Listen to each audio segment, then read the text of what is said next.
Hola amigo, suscríbete a mi canal y dale clic en la campana para que te lleguen todas las notificaciones de cuando suba un video.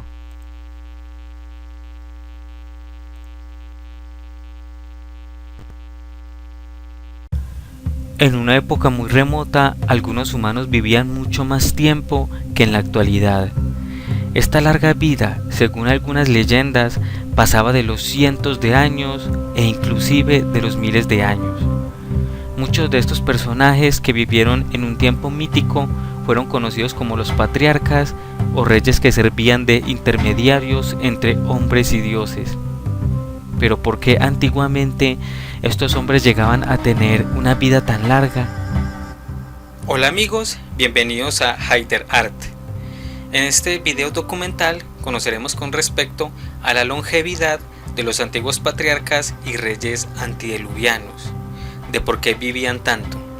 También conoceremos de por qué dejaron de vivir tanto después del diluvio universal. Así que vamos a conocer con respecto a algunas teorías que nos hablan de por qué estos antiguos reyes y patriarcas tenían una vida tan prolongada. Caín le ha quitado la vida a su hermano. Por este pecado ha sido expulsado de las tierras fértiles de la Baja Mesopotamia y ha emigrado al oriente, a las tierras de Elán. Allí toda su estirpe se expande por todo el continente asiático, hasta llegar al continente americano. Pero su hermano menor, Set, el cuarto hijo de Eva y el tercero de Adán, se queda junto con su descendencia y sus padres habitando las tierras de la Baja Mesopotamia. Allí, en este territorio, se formaría lo que conocemos como los patriarcas antediluvianos de la Biblia, que vienen desde Adán y luego sigue por el linaje de Set hasta terminar con Noé. Estos patriarcas bíblicos eran hombres muy longevos, pues vivían cientos de años, y se pueden comparar con los reyes mesopotámicos, pertenecientes a las leyendas sumerias y acadias, que nos hablan de reyes antediluvianos que llegaban a vivir decenas de miles de años. Para hacer una comparación paralela de los patriarcas bíblicos y los reyes mesopotámicos, voy a nombrar los nombres y edades de los patriarcas bíblicos, narrados en el libro del Génesis en el capítulo 5, y de sus equivalentes mesopotámicos, recopilados en varios prismas y tablillas de barro.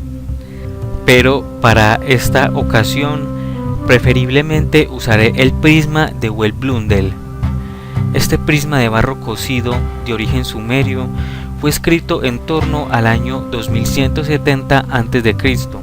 por un copista sumerio llamado Nur-Ninsubur y fue encontrado en la antigua ciudad sumeria de Larsa. Este prisma presenta la lista más completa de reyes mesopotámicos anterior y posterior al diluvio universal. Esta lista inicialmente comienza de la siguiente manera. Después que la realeza descendiera del cielo, la realeza estuvo en Eriduj. En Eriduj, Alulín se hizo rey y gobernó 28.800 años. Alulín de Eriduj, 8 sars, 28.800 años, desde 453.600 al 388.800 años antes del diluvio. Esta primera parte del texto sumerio nos menciona cómo la realeza descendió de los cielos, es decir, cómo sus dioses descendieron de los cielos y se establecieron inicialmente en la primera ciudad que construyeron, la ciudad de Eridu, la ciudad más antigua del mundo según las leyendas mesopotámicas. Allí, tiempo después, la realeza divina cede el reino a la primera realeza terrestre y la cede al primer hombre fabricado con barro y simiente divina, al rey sacerdote Alulín, el hijo de Enki, y al cual conocemos como Adán, nuestro primer padre hecho de barro y soplo de vida. Este primer rey también es conocido con el nombre acadio de Adapa. Alulín gobernó en Eridu por 28.800 años, y luego se nos muestra un intervalo de tiempo que va desde el 453.600 al 388.800. Al restar este intervalo de tiempo da 64.800 años. lo que no concuerda con el tiempo de reino de 28.800 años de Alulín, ni tampoco concordarán los diferentes intervalos de tiempo de los demás reyes, por lo cual se podría pensar quizás en un error de traducción o transliteración de las fuentes con las que contamos, o quizás Alulín empezó a gobernar en el año 453.600 y lo hizo por 28.800 años. Luego dejó el poder y hubo un vacío de reino humano por unos miles de años, hasta que subió al trono el rey Alargar, en sustitución de Alulín, en el año 388.800, lo que marcaría un periodo de reino entre estos dos monarcas de 64.800 años. De igual manera, algunas fuentes sugieren que el periodo de duración del reino de los patriarcas es la resta del periodo o año inicial con el periodo final, por lo cual Adán gobernaría 64.800 años y no 28.800 años. Esta misma operación se haría para los demás patriarcas. Otras fuentes solo presentan el periodo inicial de duración del reinado, sin mostrar intervalos. Alulín es comparable a nuestro Adán bíblico, donde según esta lista de reyes sumerios nos menciona como mínimo Alulín gobernó por 28.800 años, y en la Biblia se nos menciona en el capítulo 5, verso 5 lo siguiente: y así todo el tiempo que vivió Adán fue de 930 años y murió. Así que según la versión sumeria, Alulín o Adán vivió mucho más de 28.800 años, y según los hebreos vivió 930 años. Luego el prisma sumerio continúa nombrando los reyes, donde sus equivalentes hebreos los encontramos en la Biblia, en el capítulo 5, de la siguiente manera: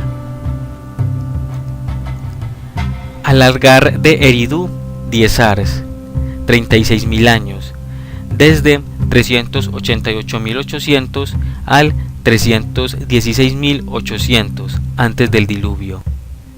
En el verso 8 nos menciona: con lo que todos los días de Set vinieron a ser 912 años y murió.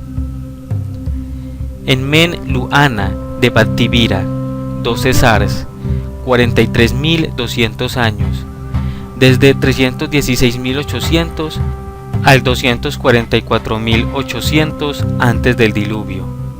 En el verso 11 nos menciona: y todos los días de Enos fueron 905 años y murió. En Meg Galana de Batibira, 8 sars, 28.800 años, desde 244.800 al 223.200 antes del diluvio. En el verso 14: y todos los días de Cainán vinieron a ser 910 años y murió. Dumuzi de Batibira, el pastor, 10 ars, 36.000 años, desde 223.200 al 201.600 antes del diluvio. En el verso 17 nos menciona: con que toda la vida de Malalel fue de 895 años y murió. En Sipad Sidana de Larak, 8 sars, 28.800 años, desde 201.600 al 172.800 antes del diluvio. En el verso 20 nos menciona: y así toda la vida de Jared fue de 962 años y murió. En Men Durana de Zimbir, 5 sars y 5 neres, 21.000 años, desde 172.800 al 136.800 antes del diluvio. En los versos 23 y 24 nos menciona: y todos los días de Enoc fueron 365 años, y siguió caminando en pos de Dios, y se desapareció porque Dios lo trasladó. Ubar Tutukin, Ubartutú de Shurupak, 5 sars y un ner, 18.600 años, desde 136.800 al 64.800 antes del diluvio. En el verso 27 nos menciona: con que todos los días de Matusalén fueron 969 años y murió. Sucurlán 28.800 años, desde 64.800 al 36.000 antes del diluvio. En el verso 31 nos menciona: y toda la vida de Lamec fue de 777 años y murió. Sin Sudo o Siusudra, desde 36.000 hasta el diluvio. Entonces el diluvio destruyó la tierra. Y en el capítulo 9, versos 28 y 29 nos menciona: en fin, Noé vivió después del diluvio 350 años, y así todos los días que vivió fueron 950 años y murió. Los reyes o patriarcas antediluvianos, según los sumerios, podían llegar a vivir decenas de miles de años, y según los hebreos, cientos de años. Extrañamente, después del diluvio universal, tanto en las listas de reyes mesopotámicas como en la bíblica, los patriarcas, reyes o jefes siguientes empezaron a vivir mucho menos. Ya no tenían días tan largos. Solo los hijos de Noé, Sem, Cam y Jafet, al parecer, fueron los últimos que tuvieron vidas largas, ya que según la Biblia, Sem vivió 600 años. De Cam y Jafet no se mencionan los años que vivieron, pero se podría suponer que vivieron en años semejantes a Sem. Luego podemos ver cómo la longevidad de los patriarcas postdiluvianos bíblicos merma de manera significativa. Esto lo podemos ver en el capítulo 11 de la Biblia. Esta sería la lista donde podemos ver una disminución progresiva en el tiempo de vida de los patriarcas, desde Noé hasta Abraham. Estos serían los patriarcas después y los años de vida después del diluvio. Sem, 600 años. Arfaxad, 438 años. Salah, 433 años. Eber, 464 años. Peleg, 239 años. Reu, 239 años. Serug, 230 años. Nacor, 148 años. Tare, 205 años. Abraham vivió 175 años. Esta es la disminución progresiva de los años de vida que nos enseña la Biblia con respecto a los patriarcas postdiluvianos. Ahora, ¿qué nos muestran las listas de reyes mesopotámicos con respecto a la disminución de vida o reinado de los reyes? La lista real sumeria, después de mencionarnos sobre los reyes longevos antediluvianos, nos enseña después los reyes que reinaron en Sumer en un periodo postdiluviano. En esta lista se evidencia cómo los reyes mesopotámicos ya no tienen una vida tan prolongada como sus antecesores. Esta lista nos menciona lo siguiente: después de que el diluvio hubiera terminado y la realeza hubiera descendido del cielo, la realeza pasó a Kish. En Kish, Gushur reinó 1200 años. Cuyasina Bel, 960 años. Nanjishina, 670 años. En Taraana, 420 años. Babun, 300 años. Puanum, 840 años. Calibun, 960 años. Calumun, 840 años. Su Kakik, 90 años. Atab, 600 años. Mashda, 840 años. Arwium, 720 años. Etana de Kish, el pastor, quien ascendió al cielo y consolidó todos los reinos extranjeros, 1500 años. Luego se nos enumeran otras listas de reyes de otras ciudades sumerias, pero en todas estas listas se evidencia la disminución progresiva del reino de los reyes, reinados que durarían muy poco a comparación con sus antecesores, como lo son Elulu, el tercer rey de la primera dinastía de Ur, que gobernó por 25 años, hacia el 2600 a.C., en Nun Taraana de Uruk, que gobernó por 8 años, hacia el 2600 a.C., entre otros. Como nos podemos dar cuenta, después del diluvio universal, disminuyó el reino de los monarcas y por ende su tiempo de vida. Pero ¿a qué se debe que los antiguos patriarcas y reyes antediluvianos pudieran vivir tanto? ¿Y por qué después del diluvio su periodo de vida mermó considerablemente? La genética de los dioses extraterrestres es superior a cualquier organismo inteligente terrestre. Su genética especial y superior les permite tener un periodo mayor de vida que la humana. Estos dioses vienen de otros sistemas planetarios, donde su estrella o hábitat hace que su estructura molecular posea otras características diferentes y más avanzadas que las nuestras. De igual manera, su tiempo es regido de manera diferente al nuestro, pues su Sol, su planeta y sus lunas, de tenerlas, influenciarían de manera diferente en el ser biológico, pues no es lo mismo recibir los rayos de una estrella roja a una azul. Estos dioses, poseedores de largos ciclos o tiempos de vida, heredaron parte de esta vitalidad a los hijos que tuvieron con humanos, y estos hijos a sus hijos, hasta que se diluía la simiente divina, y por ende disminuía su tiempo de vida. Pero no solo por herencia genética se podía vivir largos periodos de tiempos. Para poder vivir largos periodos de tiempo, tanto dioses como humanos debían consumir un alimento divino. Este es llamado el alimento de los dioses. Podemos encontrar algunas referencias sobre el alimento de los dioses en las culturas mesopotámicas y hebrea, pero es en la mitología o antigua religión griega la que nos menciona referencias más completas y claras con respecto a dicho alimento. En las leyendas mesopotámicas existen algunos manuscritos que nos mencionan con respecto a un alimento que preserva la vida y la juventud. Uno de estos manuscritos son en realidad 12 tablillas que componen la conocida epopeya de Gilgamesh. Este poema fue traducido en principio por el asiriólogo inglés George Smith. Este poema babilónico, que data del primer milenio antes de Cristo, trata sobre las epopeyas o aventuras heroicas del rey Gilgamesh y su amigo Enkidu. En este poema se narra cómo Gilgamesh ve a su amigo Enkidu fallecer, lo que lo llena de un profundo miedo con respecto a su propio fallecimiento. Esto hace que busque desesperadamente a un hombre al cual los dioses dieron la vida eterna. Este hombre es llamado Utanapishti, al cual conocemos como el Noé bíblico. Este personaje sobreviviente al diluvio le menciona dónde puede conseguir el alimento o planta de la vida eterna de la siguiente manera. Utanapishti dice a él, a Gilgamesh: Gilgamesh, viniste aquí penando y esforzándote. ¿Qué te entregaré para que regreses a tu tierra? Revelaré, oh Gilgamesh, una cosa oculta y un secreto de los dioses.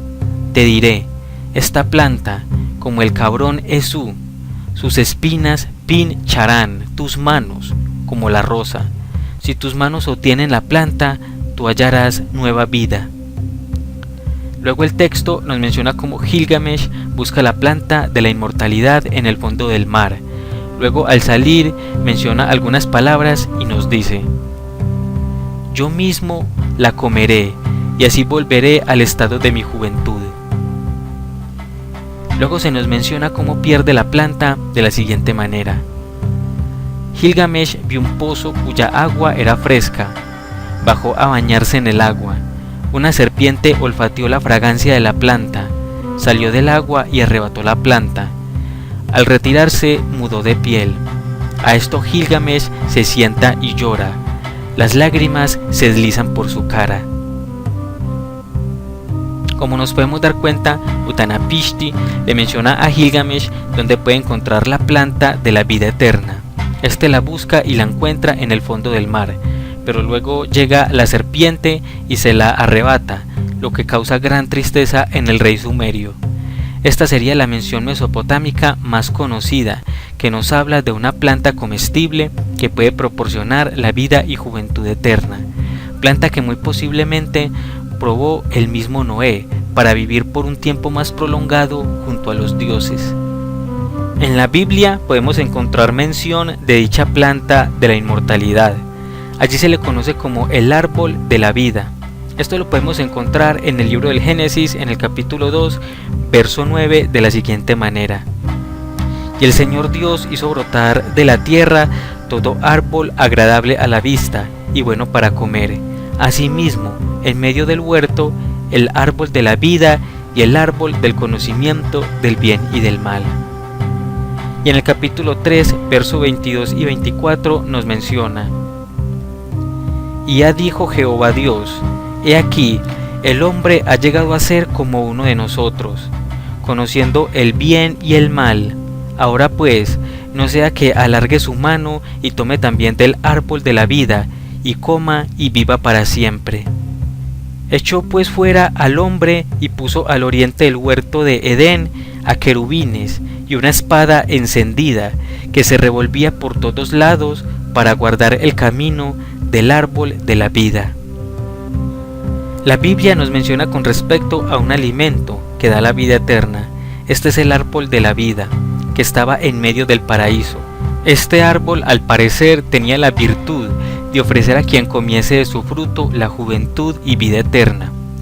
De este árbol, en inicio, muy posiblemente Adán y Eva podían comer o comían, pero después que fueron como dioses, es decir, después de que ya sabían cómo crear vida por medio del coito, Dios les prohibió probar del fruto del árbol de la vida, para que éstos no vivieran para siempre y quizás no sobrepoblaran el mundo, ya que el hombre para los dioses es solo una creación y no puede ser como los dioses, no puede tener el privilegio de la larga vida, que es solo una virtud que poseen las divinidades. Por esto colocó un guardián que cuidase el paso al árbol de la vida, para que ningún humano que no fuere autorizado lo probara.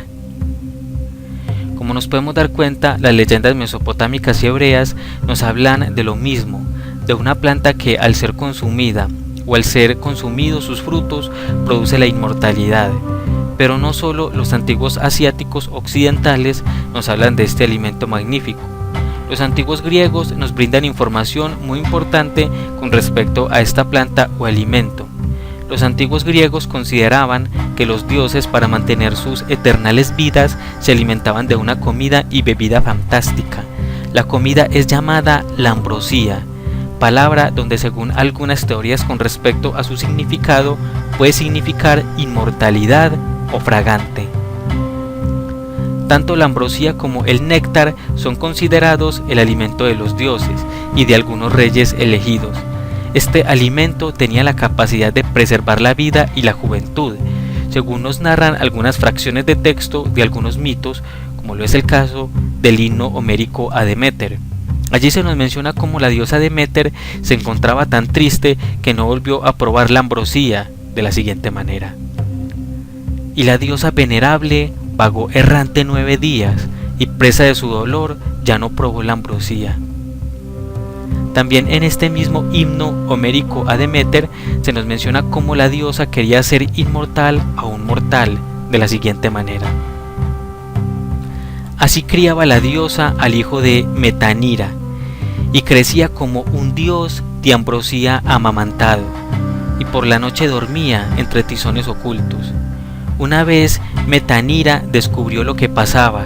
Cuando Deméter lo puso así, le habló a Metanira: hombres que sois ignorantes de lo bueno y de lo malo, tú por tu propia ignorancia te has buscado la desgracia, pues iba a hacer a tu hijo inmortal como los dioses. Apolonio de Rodas, poeta griego que vivió en el siglo III a.C., nos menciona en su obra conocida como Argonáuticas cómo la diosa Tetis tiene un hijo mortal llamado Aquiles, cuyo padre fue un terrestre llamado Peleo. La diosa, queriendo que su hijo fuera inmortal, realiza lo siguiente: pues ella siempre en mitad de la noche quemaba por alrededor sus carnes mortales con la llama de un fuego, y por el día a su vez untaba con ambrosía su delicado cuerpo, a fin de que se tornara inmortal y apartar de su piel la odiosa vejez. El poeta romano Pluvio Ovidio Nasón, que vivió en el primer siglo a.C., nos menciona en su Metamorfosis, en el apartado de Apoteosis de Eneas, cómo la diosa Afrodita convierte a su hijo terrestre Eneas en un dios de la siguiente manera: cuanto en Eneas había sido mortal, purga y lo dispersó en las aguas. La parte mejor restó en él, lustrado. Su madre con un divino aroma ungió su cuerpo, y con ambrosía, con dulce néctar mezclada, tocó su boca y lo hizo Dios. como nos podemos dar cuenta según la literatura antigua de Grecia, usando el néctar y la ambrosía, junto con otros ritos de purificación corporal mediante el fuego, se podía volver Dios a un humano, o semidios que no gozara de la inmortalidad, pues así quería la diosa Deméter, convertir al hijo humano de Metanira en un inmortal como los dioses, donde lo alimentaba de ambrosía, o como la diosa Tetis, que quiso que su hijo mortal Aquiles fuera inmortal, al untarle la ambrosía en su cuerpo después de la quema, o como la diosa del amor, que quiso que su hijo mortal Eneas fuera un dios, después de purificarlo en un río, roció su cuerpo con aroma divino, y luego de mezclar la ambrosía y el néctar que llevó hasta su boca, lo hizo un dios. De esta manera los dioses daban el don de la inmortalidad o de una vida prolongada a los humanos o terrestres mortales. Este alimento de los dioses, como nos podemos dar cuenta, también era el alimento de algunos mortales elegidos por ellos, así como de reyes y reinas que prolongaban sus vidas con dicho alimento. Pero ¿qué pudo haber sido este alimento divino que ofrecía una larga vida y juventud? Este alimento, según algunas versiones griegas, recabadas por el escritor británico Robert Graves, para el caso de la ambrosía, sería una mezcla cruda de miel, agua, aceite de oliva, queso y cebada. Para el caso del néctar, era una bebida dulce hecha con miel fermentada. Pero según algunas investigaciones de Robert Graves, realmente la ambrosía puede ser un hongo alucinógeno, como lo es la Amanita muscaria. Y según otras investigaciones y teorías, este alimento de los dioses, esta ambrosía y néctar, puede ser el oro monoatómico, es decir, oro refinado que se puede ingerir y ser absorbido por el organismo. Este se mezclaría con nuestro ADN y le permitiría a la célula ni envejecer ni morir. Realmente hay gran variedad de teorías con respecto a qué compondría lo que sería el alimento de los dioses. Pero lo que sí es cierto es que la composición verdadera de este alimento de los dioses, llamado la ambrosía y el néctar, es totalmente desconocida en nuestra actualidad, y es posible que para las antiguas culturas postdiluvianas también lo fuera, pues estas solo se referían a un alimento que ingerían los dioses, que les daba vida y juventud eterna, y la composición de dicho alimento lo comprendían de acuerdo con sus conocimientos alimenticios terrestres de la época. Los antiguos patriarcas antediluvianos vivieron en una época lejana, donde vivían junto con los dioses. Estos antiguos reyes estaban más cerca de la simiente de los dioses, por lo cual vivían más, y al parecer tenían acceso a consumir con frecuencia del alimento divino, de la ambrosía y el néctar. Este alimento preservaba su juventud y su vida por decenas de miles de años. Este alimento divino era consumido por los dioses extraterrestres, por los reyes o patriarcas, o por la gente elegida, pero es muy posible que la gente del común o menos importantes, a pesar de ser muy cercanos a los dioses, cercanía genética que les permitía vivir más tiempo que cualquier humano actual, no gozaban de consumir este alimento, por lo cual podrían vivir mucho menos. Como nos podemos dar cuenta, en época antediluviana, los reyes o patriarcas vivían mucho, pero después del diluvio sus años se acortaron en demasía. Esto se debe a que hace unos 13.000 años y más la humanidad había degenerado, pecaban perversamente y se involucraban en las guerras y conflictos destructivos provocados por los conflictos entre los dioses. Esto es evidente en la Biblia y entre las mitologías mesopotámicas, griegas, nativas americanas y muchas otras más. En la Biblia, en el capítulo 6, verso 3, se nos menciona: dijo entonces Dios: no permanecerá mi espíritu en el hombre para siempre, porque es muy carnal, y sus días serán 120 años. Esto lo menciona Dios Jehová, después de que los ángeles tomaron mujeres terrestres, tuvieron hijos gigantes, los cuales fueron destructivos. Estos ángeles corrompieron al hombre, y el hombre pecó e hizo el mal. Así que el dios Yahvé, al cual los mesopotámicos conocían como Enlil, decide reducir el tiempo de vida de los humanos, con el fin de que fallezcan más rápido y no prolifere el mal. Esto según la Biblia. Realmente esta frase refiere a cómo el dios Rey Yahvé decide no otorgar más el alimento de vida eterna a la humanidad. Así que este néctar y ambrosía, esta planta de la vida, solo sería reservada para los dioses y sus pocos elegidos. También pudo haber un cambio genético de parte de los dioses en la genética humana para mermar sus años de vida después del diluvio. Esto explicaría el corto periodo de vida de los siguientes patriarcas bíblicos o reyes mesopotámicos en comparación con sus ancestros anteriores al diluvio. Los patriarcas antidiluvianos, genéticamente más cercanos a la divinidad extraterrestre, consumían el alimento de los dioses, que preservaba la vida y la juventud por miles de años. Este sería el secreto de su longevidad, un alimento creado por los seres hijos del cielo que un día hace millones de años descendieron a la tierra.